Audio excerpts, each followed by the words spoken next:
Bonjour et bienvenue dans cette nouvelle émission dans laquelle je vais parler des prévisionnistes, alors notamment des prévisionnistes macro et de ceux qui essayent de deviner ce que seront les prochains taux directeurs des banques centrales. Pourquoi est-ce que j'adore parler, enfin plutôt regarder ce que font les prévisionnistes d'une manière générale et puis en bourse encore plus?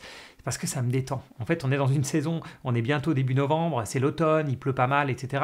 Donc, pour me détendre, j'aime bien regarder ce que nous disent les prévisionnistes. Alors, c'est un exercice qui se fait surtout en début et en fin d'année, parce que vous savez, en début d'année, en général, il y a pas mal de prévisionnistes qui vont nous donner leurs prévisions sur l'année en cours. En fin d'année, on peut rigoler un petit peu, se détendre en regardant à quel point ils se sont plantés. Là, je ne vais pas trop parler des prévisions boursières, je vais surtout parler des prévisions macroéconomiques et notamment les prévisions sur les taux directeurs. Mais je vais quand même dire deux mots sur ceux qui essayent de prédire les cours des actions individuelles, c'est-à-dire les analystes financiers, vraiment ceux qui analysent les entreprises.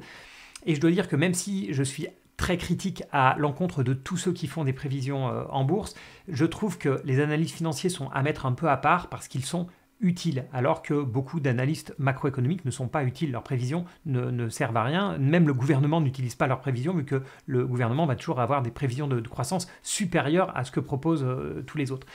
Donc pourquoi est-ce que les analystes financiers sont utiles? Tout simplement parce qu'ils vont analyser les comptes des sociétés, ils vont faire des prévisions qui ont pour certaines un peu de sens, comme par exemple faire des prévisions de chiffre d'affaires à court terme, mais surtout ils vont être là pour décortiquer les comptes des sociétés, voir s'il y a notamment des problèmes. Ils vont participer au conf call des résultats, peut-être essayer de poser des questions, de challenger un peu les PDG, les directeurs financiers, etc. Donc dans ce rôle-là, ils sont utiles. Mais la plupart des analystes financiers, enfin je dis la plupart, mais tous, en fait, tous les analystes financiers actions ont pris une très mauvaise habitude, mais ça fait des décennies que ça existe.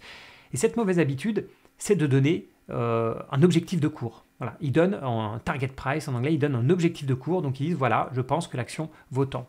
Et pour moi, ça c'est vraiment extrêmement dommage, et c'est d'autant plus dommage qu'il y a beaucoup de papiers de recherche qui sont intéressants, mais beaucoup d'investisseurs vont se focaliser sur la recommandation de l'analyste, est-ce que ça va être acheté, conservé, allégé, etc.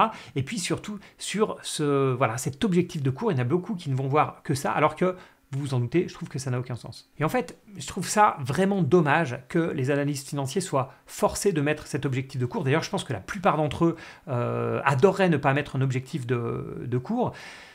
Déjà, la première raison, c'est que c'est un exercice très difficile. Et ils sont systématiquement en retard dès qu'il y a une tendance. C'est-à-dire que leur objectif de cours va toujours être trop bas quand le cours de bourse monte. Et ils vont courir après en le relevant 10 fois de suite.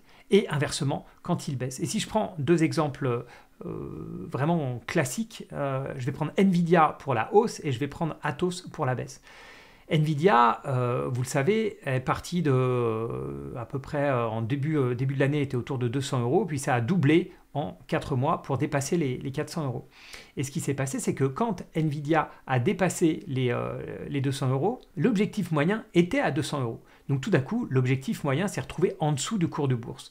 Donc quand il y a une tendance haussière très puissante comme ça, ce que font les analystes, c'est qu'ils relèvent leur cours de bourse, mais ils n'arrivent pas à le relever assez vite, tellement le cours de l'action monte. Donc ils relèvent. Donc le passage, quand Nvidia a doublé, donc de 200 à 400 $, l'objectif de cours essayait tant bien que mal de remonter aussi vite que le cours de bourse.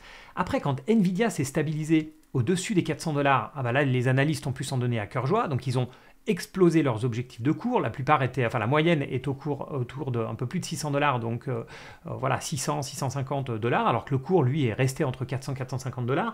Et vous voyez, ce retard, en fait, il est à la fois pendant la hausse, il est aussi, une fois que ça se stabilise, ils sont tous montés beaucoup trop et plus personne n'ose revoir les objectifs à la baisse. Donc on se retrouve avec des objectifs de cours qui sont en moyenne 40% au-dessus du cours de bourse actuel, ce qui est un peu une aberration. La plupart essayent de conserver un cours d'objectif comme ça entre 10 et 20% au-dessus. Et comme je vous le disais, ça c'est vrai pour à la hausse, mais c'est aussi vrai à la baisse. Si je prends l'exemple d'Atos, qui est vraiment l'exemple même de la société qui n'en peut plus de baisser, c'est exactement le même principe. Donc Atos a énormément baissé, donc de 100 $ à 75 $, et à chaque fois, le cours de bourse était 15% au-dessus, par moment, comme ça baissait, c'est passé à 30% au-dessus. Et en fait, les analystes rabaissaient leur objectif de cours, mais en étant toujours en retard. En fait, il y en a pas, enfin la moyenne était toujours au-dessus du cours de bourse. Donc en fait, ils étaient toujours, ça rend les investisseurs optimistes, si vous voulez. Et c'est uniquement quand Atos a touché des nouveaux plus bas qu'ils ont arrêté donc de baisser leur objectif de cours, et donc la plupart ont, au pire timing en fait, c'est-à-dire au moment où Atos était... ah non, je me trompe un peu, ça continue à baisser.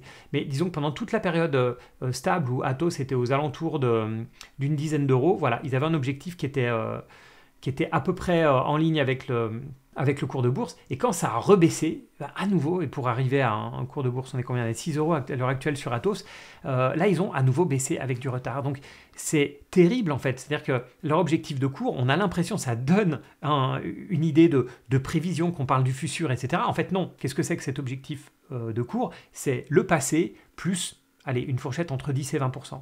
Il y a très peu d'analystes qui sont assez courageux ou qui arrivent assez à prévoir le futur, c'est un mélange des deux très probablement, pour réellement nous dire, voilà, l'objectif de cours pour cette société, c'est 40% au-dessus ou 40% en dessous. En fait, quand ils le mettent à 40% au-dessus ou 40% en dessous, c'est que la baisse ou la hausse est déjà passée. Alors, est-ce que les papiers des analystes sont totalement inutiles? Pas du tout.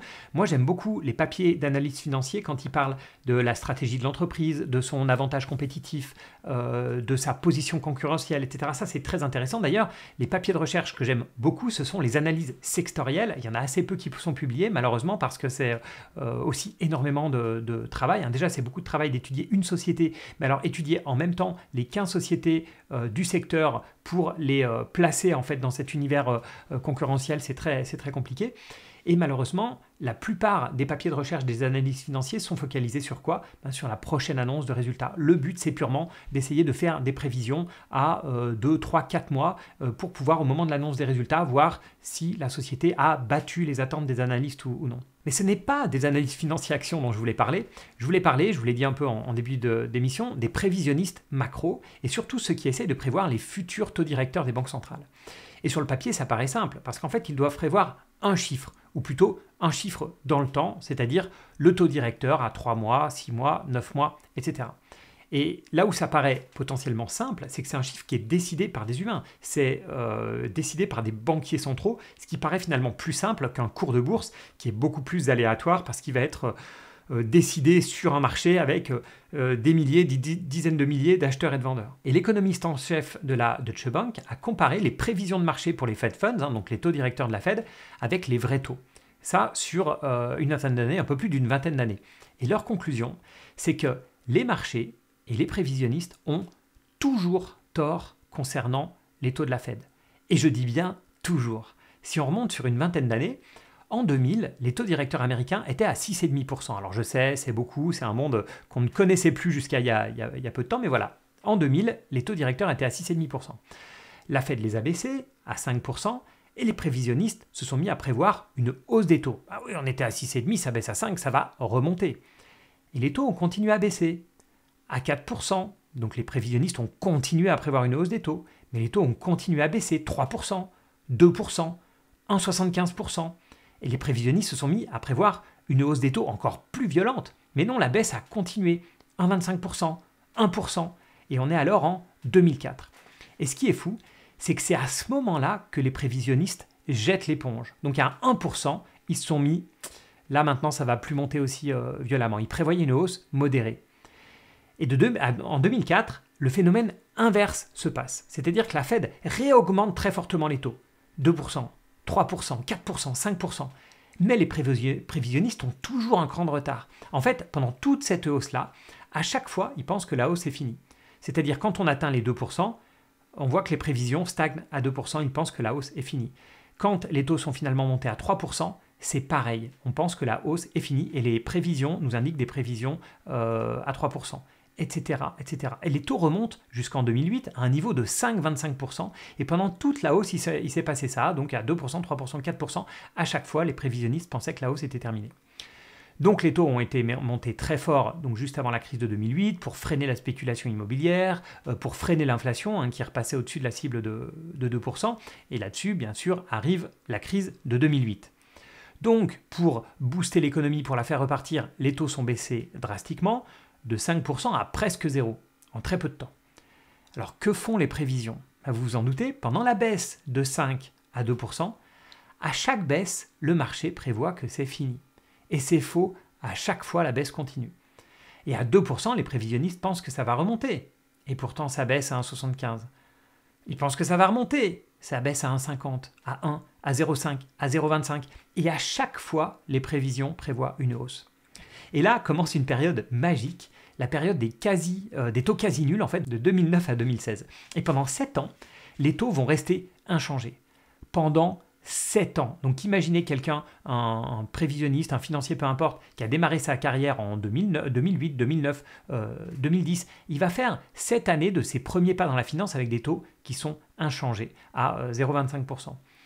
Et pourtant, les prévisionnistes, pendant toute cette période de 7 ans, vont anticiper une hausse des taux qui ne vient pas. Imaginez un météorologue qui, pendant une période de beau temps, vous annonce tous les jours qu'il va pleuvoir le lendemain. Et il vous annonce ça pendant 1 mois, 2 mois, 3 mois, 6 mois. Et bien c'est ce qui s'est passé. Il n'y a pas un moment où ils ont changé d'avis. Il n'y a pas un moment où ils ont lâché l'affaire en se disant, au bout de 2 ans de taux quasi zéro, ou 3 ans, ou 4 ans de taux zéro, ils se sont dit, bah non, finalement, ça va rester à ce niveau-là. Ils prévoient une forte hausse des taux non-stop pendant 7 ans. Alors, je vous passe la suite. Les taux remontent de 2016 à 2020, même histoire. Ils rebaissent pendant le Covid, ils remontent un peu après. Et à chaque fois, on a le même phénomène. Ils se plantent magistralement. Alors, j'ai essayé de réfléchir à une raison qui expliquerait pourquoi ils se plantent, mais je n'ai pas trouvé. Parce que si c'est juste de dire que c'est compliqué de prévoir les périodes de récession ou de surchauffe de l'économie, je suis complètement d'accord avec ça. C'est très compliqué, c'est pour ça que je m'y amuserais absolument pas.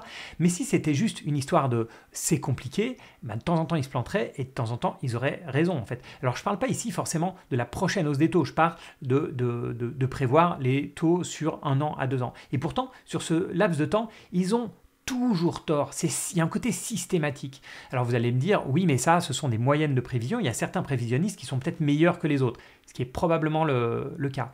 Mais vu qu'ici, les prévisions dont on parle, ce sont des prévisions qui se voient au travers des produits financiers. Donc on a des futurs sur taux d'intérêt, c'est-à-dire qu'on peut parier à la hausse ou à la baisse sur ces prévisions. Donc si ces prévisions sont totalement fausses, alors, et que quelqu'un le sait, parce qu'il est extrêmement bon prévisionniste, alors il pourrait gagner de l'argent là-dessus. C'est pour ça que moi, j'ai pas de réponse. Pourquoi est-ce que les prévisionnistes sur les banques centrales sont aussi mauvais? Et moi, je suis comme tout le monde. En tant qu'investisseur, j'ai pas assez de temps. J'ai pas assez de temps pour analyser toutes les boîtes que je veux, pour analyser l'économie, les données macroéconomiques, les taux d'intérêt, écouter la Fed, etc. Donc, vous l'avez compris, s'il y a bien un truc sur lequel j'ai fait l'impasse, et pourtant ça a beaucoup d'impact sur les marchés, c'est tout simplement les discours des banques centrales, essayer d'imaginer ce que vont faire la Fed, la BCE, etc. C'est quelque chose que je ne fais plus depuis très longtemps, et j'ai pas l'impression que ça m'embête, d'autant que quand je vois ceux qui essayent de le faire et le désastre que c'est vrai que ça donne pas envie. Et pourtant, vous remarquerez, si vous lisez un peu sur les marchés financiers, que ces discussions sur les banques centrales, c'est le point qui attire le plus l'attention sur les marchés. Imaginez un monde où 80% des gens discutent du temps qu'il fera dans 1 mois, 2 mois ou 6 mois. Et je ne parle pas du temps, il va faire froid en hiver, hein, je parle du 12 décembre, est-ce qu'il va pleuvoir, ou est-ce qu'il y aura un peu de nuages, ou est-ce qu'il y aura une petite éclaircie. Et c'est bizarre qu'il y ait autant de discussions sur un domaine en fait qui est imprévisible, ou pire que c'est même pas imprévisible en fait, c'est pire que ça, sur lequel les prévisionnistes se plantent systématiquement. Et pourtant, c'est ce qui se passe sur les marchés. Alors, je vous cache pas que le fait que les marchés financiers, l'économie, etc., ce soit pas une science exacte, qu'il y ait comme ça plein de prévisions qui soient fausses, de mon côté, c'est un truc qui m'intéresse. C'est un truc qui fait que on n'est pas en train de parler de physique, on n'est pas en train de dire, la balle, si je la lâche ici, en fonction du vent, de la pesanteur, etc., elle va arriver ici. On ne sait pas où ça va arriver et je trouve que ça fait partie de la magie, en fait, la magie des marchés financiers, la magie de l'économie, etc. Donc, c'est pas une critique globalement. Je trouve qu'il y a un côté un petit peu magique, en fait, de cette imprévisibilité de l'économie. Alors si comme moi, vous êtes plus intéressé par le côté micro, par les entreprises, leurs résultats, que par le prochain discours des banquiers centraux, je vous conseille vraiment de vous familiariser avec le site Zone Bourse. C'est vraiment une mine d'or. Je n'arrive pas à trouver l'équivalent. Alors on va me dire, oui, mais tu es sur la chaîne Zone Bourse. Bien sûr que je suis sur la chaîne Zone Bourse,